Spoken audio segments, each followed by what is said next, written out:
I'm Lara Lyn, and today on Time for Sharing, I visit historic Jekyll Island, where I find inspiration for a whole new twist on shrimp and grits. Here's a hint: cheese, cheese, and more cheese. My delicious lime cake with cream cheese frosting will be the perfect finish to our girlfriend's luncheon. So go ahead and pull up a chair. I've saved a seat for you.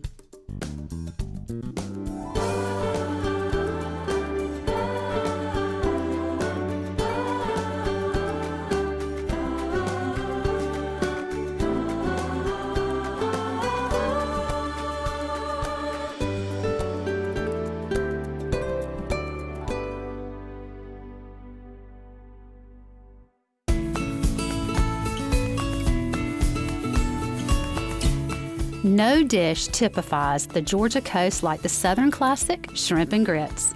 As a Southerner, grits are a staple, and pairing them with the shrimp that thrive in the pristine coastal waters of Georgia makes the perfect combination.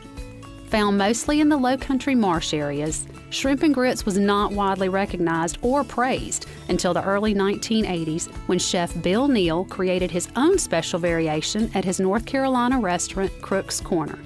Then, New York Times food and restaurant critic Greg Claiborne published Neal's recipe a few years later.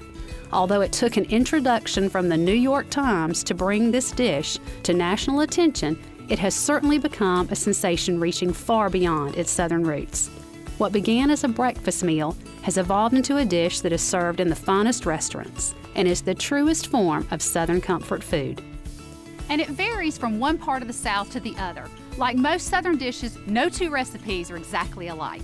A gourmet experience is at the top of my to-do list on any vacation. And today, I'm at the historic Jekyll Island Club on the Georgia coast, home of the Wild Georgia Shrimp and Grits Festival, to taste their award-winning shrimp and grits.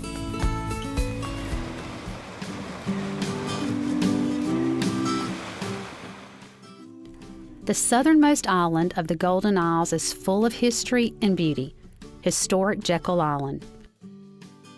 With 10 miles of beautiful beaches, including this breathtaking stretch. Driftwood Beach is aptly named for its hundreds of driftwood trees, with exposed roots creating unique and stunning views. Jekyll Island is also the home to the historic Jekyll Island Club. Described in the February 1904 issue of Munsey's magazine as the richest, most exclusive, the most inaccessible club in the world. Today, the club is open to everyone for a wonderful vacation that can include any number of activities: historic tours, golf, tennis, a private beach, and of course, fine dining.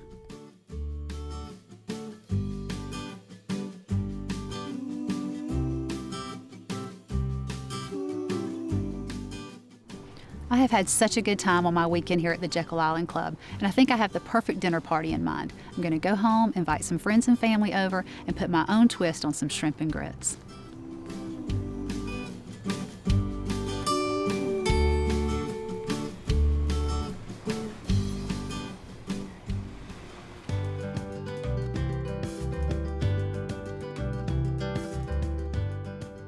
It's Girls' Day. I've got 3 special friends coming over for lunch. I'm going to put my own twist on shrimp and grits with my Georgia-grown shrimp and grits and lime cake for dessert.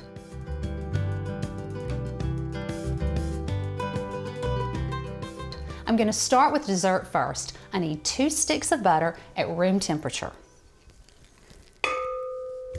You really want to make sure that all of your ingredients are at room temperature. It'll help the cake bake better. This is such a great twist for dessert. Normally with seafood you have lemon, like a lemon pound cake or maybe a key lime pie. This is kind of a cross between the two. I'm gonna get the first part of these started and then add the rest as we go.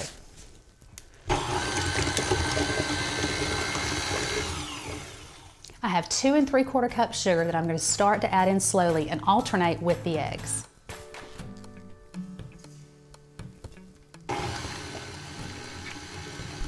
For today, I'm going to serve the dessert very simply, on a pretty little dessert plate on the table. But a pound cake is a very versatile dessert. Because it's very dense, you can cut it into different shapes. I've cut it into cubes and put it in glasses before.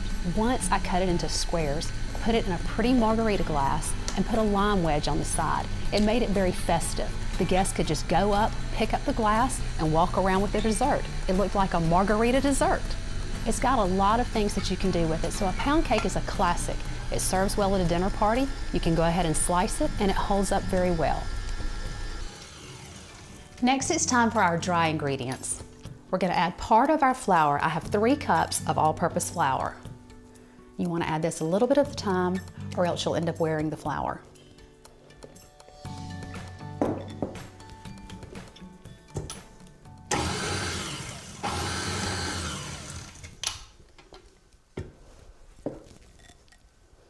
I even think a luncheon should have a dessert.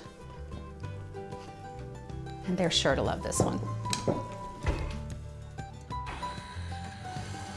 Doing this luncheon, I really want to do something special for my friends, and so adding a dessert is the perfect way to make it special. I'm going to have such a great time with them today. We'll get to sit around and visit, something we don't get a lot of time to do. We can enjoy this dessert. I'll tell them all about my trip to Jekyll. It'll be perfect.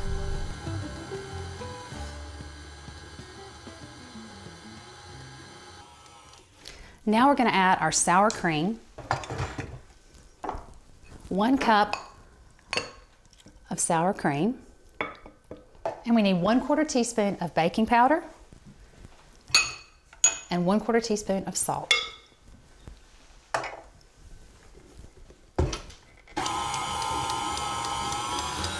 Let's scrape down the sides and make sure everything's incorporated really well before we add our lime zest. And 2 tablespoons of freshly grated lime zest. That gives it the flavor.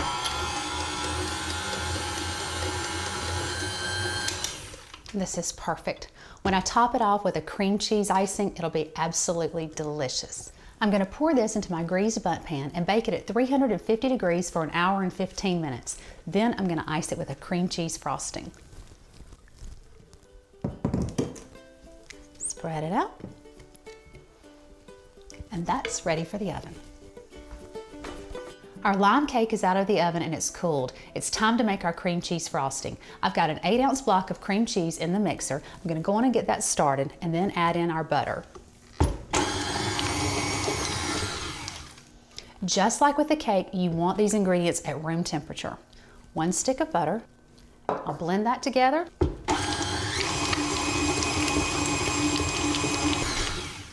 And now confectioner's sugar for a little sweetness. This is 2 cups of confectioner's sugar. And just like the flour, add it slowly or you'll end up wearing it.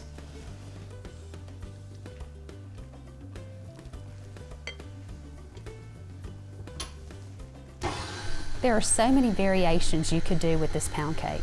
A pound cake really is a blank slate. You infuse the flavor. I'm using lime today, but I could easily substitute lemon or orange. If I substituted the orange zest, it would really give it a dreamsicle kind of flavor. That would be really festive and especially in the summertime, a lot of fun. Or I could go with lemon, which is classic with any seafood dish. One of the things I really like to do is serve curls or wedges of the fruit beside the plate. That way, the guests know what to expect, what flavor is going to hit them when they take a bite. Let's make sure everything's mixed in well.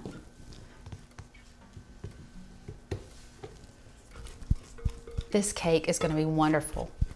It's so light and refreshing, and the color's beautiful.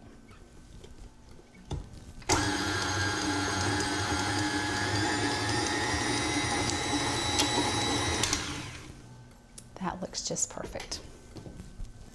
Creamy, and this is a really good icing for any kind of cake. It's a good basic icing. It holds up really well. Now, to reinfuse that lime zest flavor, 2 more limes. Make sure that you get only the green parts, not the white. That's bitter. Nobody wants bitter cake.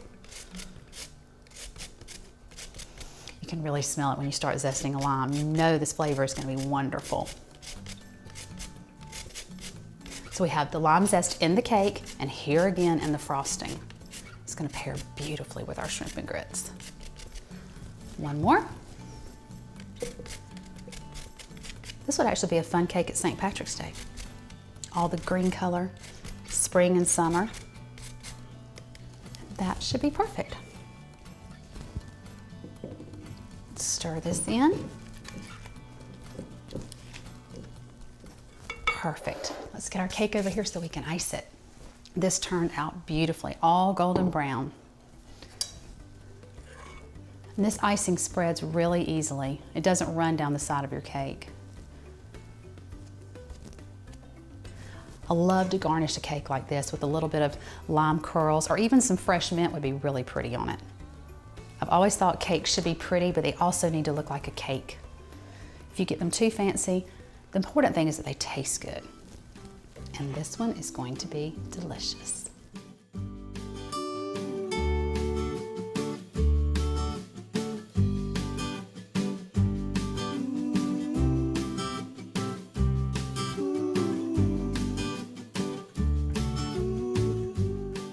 I had a chance to share a meal with Executive Chef Dale Ford in the beautiful main dining room of the club.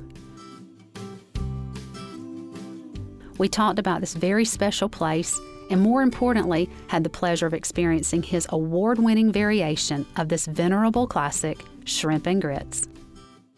I can tell by the way this smells it's worth the wait.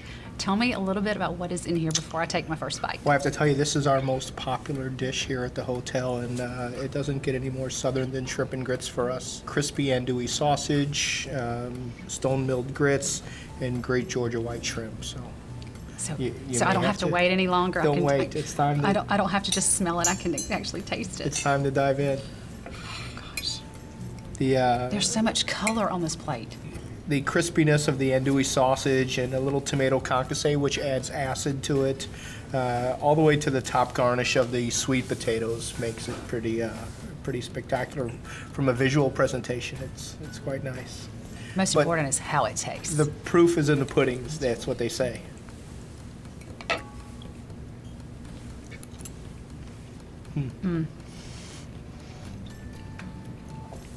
Sometimes is all you can say. Yes. The proof is right.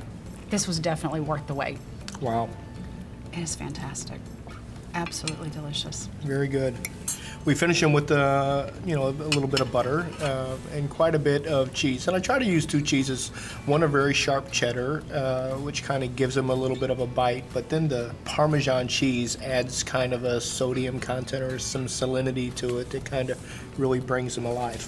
The garnish here, these little sweet potatoes are from a great little local farm that we deal with, and we just shred them into like little spaghetti strings and deep fry them and give them a little crispy. So it's always adding complexity or adding elements to the dish. And you can't go wrong with a little bit of asparagus as well. But it's so amazing to me that something this elegant and this flavorful was just a breakfast. Yeah. That 25 years ago, this would have been breakfast food. Who would have thought it, right? Yeah. I mean, they never really got past the breakfast meal period for quite some time, and today, we're a 3-meal period restaurant here at the Grand Dining Room, and this is on every single one of my menus, and great for breakfast, elegant enough to serve for dinner, and fun enough from a culinary standpoint for lunch.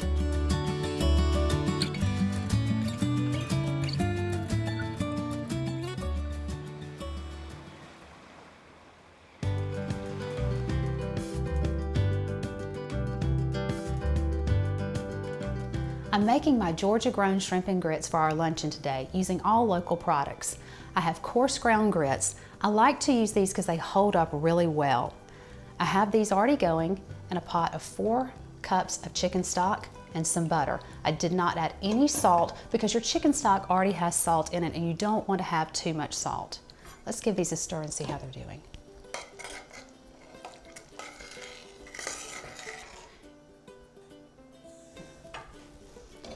Shrimp and grits definitely qualifies as comfort food.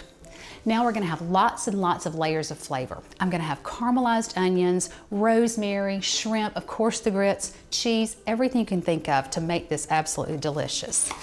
I'm gonna get started with my caramelized onions. Let's get our skillet going over here.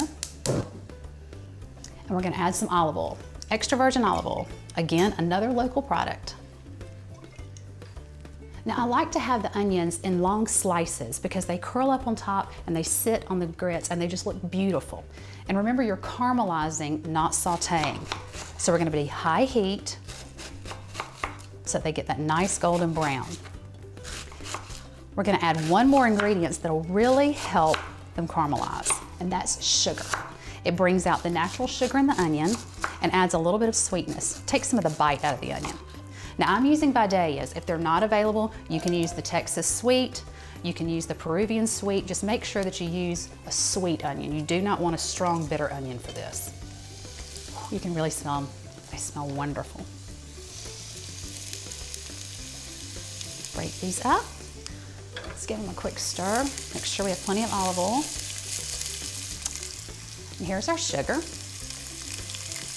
You will be amazed at what that little bit of sugar will do for caramelizing your onions. I think I want to add a little bit more olive oil.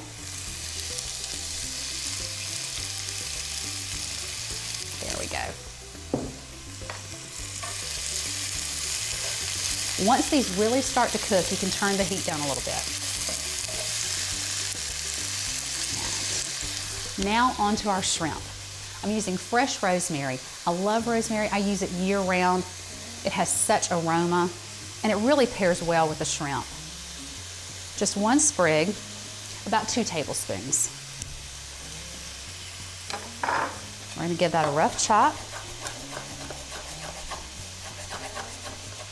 Ooh, the onions are going, the rosemary's going. You can smell it all coming together. I can smell the butter and the grits. This is going to be wonderful. All right, now I have 1 stick of butter that I've already melted, and I'm gonna add my rosemary, a little black pepper for some kick, and 1 clove of garlic that I've already minced.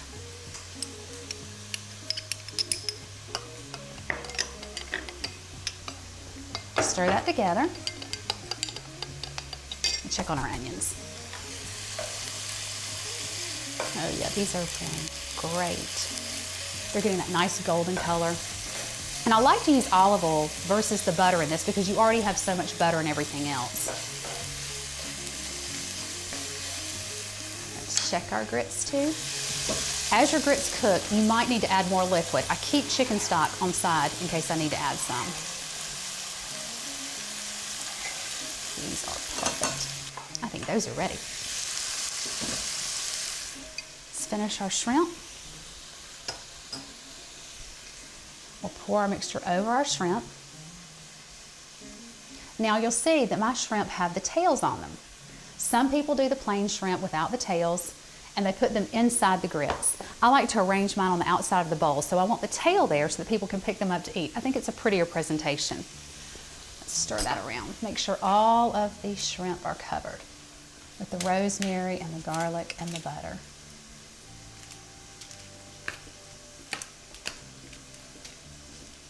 Spread them evenly so they'll roast evenly. Now you'll see that I have mine on a sheet pan. I don't boil mine. I will roast mine in the oven at 400 degrees for about 8 minutes. I like them. I think they have more flavor when they're roasted than when they're boiled. All right, let's finish off our grits, which means I need cheese, lots and lots of cheese. I've got Gruyere cheese here. Now you can use a smoked Gruyere. You can use a local cheese that you have in your area. You can use mozzarella, you can use any of them that you want to. Now, you can also use as much as you want. I like a lot of cheese in mine, so I'm gonna put a generous portion of cheese in my grits. There is a lot going on in these shrimp and grits, but they are gonna be wonderful, and my friends are gonna enjoy this so much. In goes the cheese. Let's stir that in. And you don't have to shred it, you can just cube it, it'll melt right in. And those are ready to go. Our onions are almost done.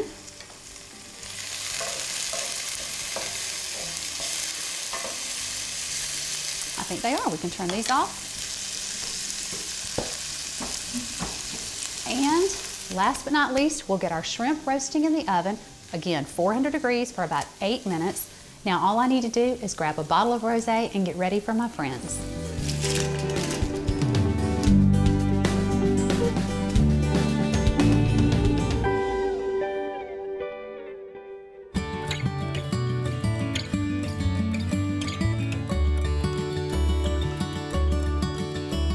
With members such as J.P. Morgan, Vincent Astor, and Joseph Pulitzer, the Jekyll Island Club was a top destination for some of America's most influential families. You often wonder, since this didn't evolve to such an elegant meal until the last 25, 30 years, the people that stayed here 100 years ago, they missed out on so much with this. Certainly. With the Southern foods, something classic like a shrimp and grits, do you have people that think that you can't pair Southern foods and wines together? Well, I'll tell you, that's the part of this dining experience that I enjoy the most. Thinking about all the flavors that are represented here, how can the wine either accent or help cut through? There's a little bit of cream in here, a little bit of butter, and that butter coats the palate, and that wine is the cleanser. It kind of allows you to kind of cleanse your palate to where the next bite you're going to identify another flavor. Because as the fat sits in the palate, it coats your taste buds, and the wine helps refresh and replenish, and it allows for the next flavor profile to come through in the dish. You should get a little smokiness from the butter that we have. Absolutely. It's quite complex for such a simple dish. What I love about shrimp and grits too is every time I have it, whether it's with my family, my Aunt Beth makes it, and she's from South Carolina, so she has her own version of shrimp and grits. Or I make it for my family, and I do it totally different. Every time you get that same comfort food flavor, it Right. still hits you the same, but everyone's got their own unique spin on it. You say shrimp and grits 100 miles up the road, and it's a little different. But the fundamentals of cooking grits, I think, are very traditional, right? What we call slow and low in the kitchen. And then the high heat for cooking the shrimp kind of gives them a little charred on the outside, and it makes them a little succulent on the inside. But you're absolutely right. It's different everywhere you go. And if you think about the people that graced this dining room 100 plus years ago, the Astors, the Pulitzers, the Rockefellers, they were really missing out. Very true. Very true. This to me is a perfect dish for someone maybe who's never tried grits.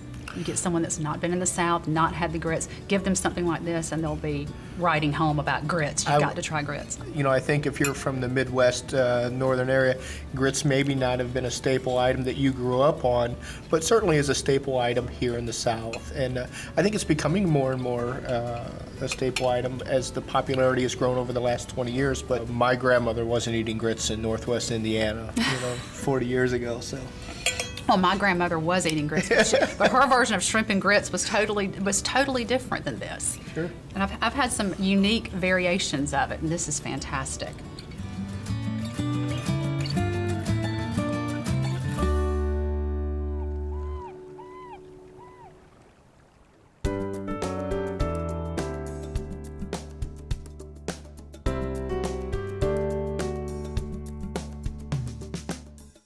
Welcome to lunch. I made the shrimp and grits. Now, I did my own twist. When I was in Jekyll Island, I had the chefs there, and it was wonderful. But, everybody does their own different twist. So this is Georgia grown. I've got really good grits. I've got caramelized onions, shrimp, everything. So tell me what you think. It's amazing. I don't think I can do something without a Vidalia onion, it seems like. I use them a lot. Good setting, girl. That's right. Also a little fresh rosemary. Had to get something out of the herb garden. You like? Oh, that's so good. I love the onions. This is one of your favorites, rosé. When I was at Jekyll Island, they paired it with Chardonnay. And the chef and I were talking about the different wines, and we were talking about the ones we liked. And I told him I was going to pair one with a rosé here. So enjoy. It's one of my favorites. Of course, we do have dessert as well. With seafood, you normally have something with lemon. But I love lime and I love pound cake. So it's a lime cake with a cream cheese frosting. So no calories at all.